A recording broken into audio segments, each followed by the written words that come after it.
بسم الله الرحمن الرحيم. الرحمن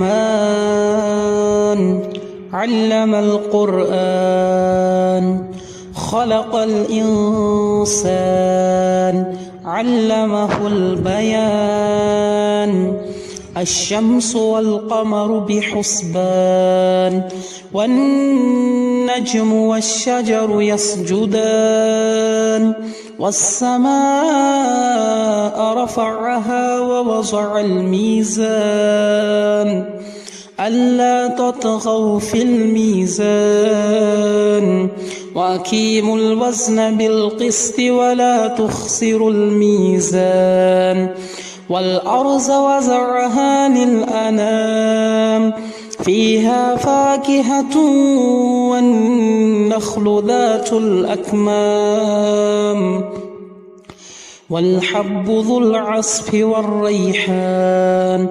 فبأي آلاء ربكما تكذبان؟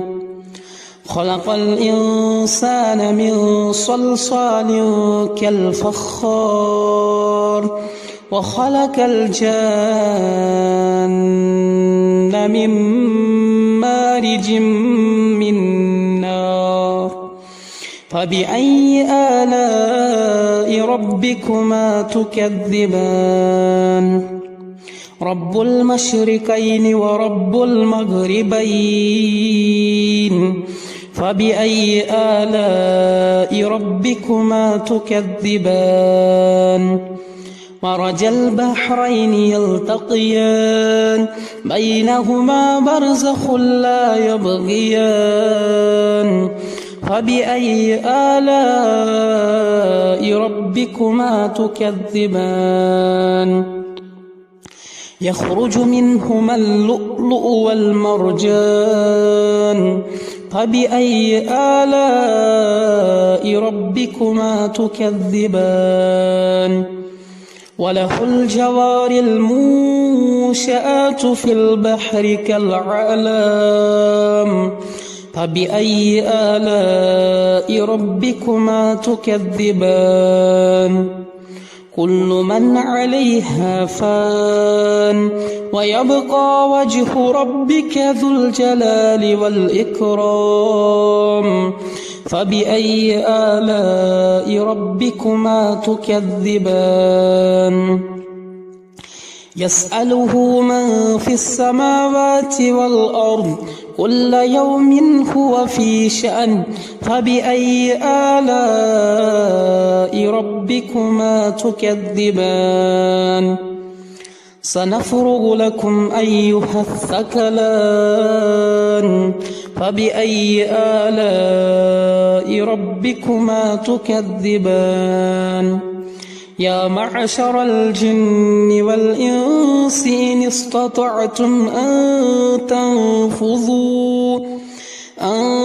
تنفذوا من أقطار السماوات والأرض فانفذوا، لا تنفذون إلا بسلطان.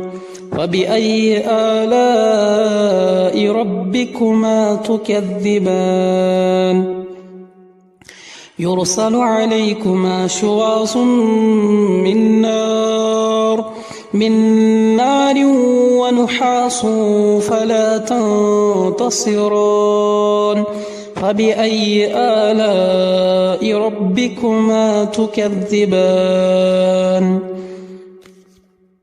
فإذا انشقت السماء فكانت وردة كالدهان. فبأي آلاء ربكما تكذبان؟ فيومئذ لا يسأل عن ذنبه إنس ولا جان. فبأي آلاء ربكما تكذبان؟ يعرف المجرمون بسيماهم فيؤخذ بالنواصي والأقدام فبأي آلاء ربكما تكذبان هذه جهنم التي يكذب بها المجرمون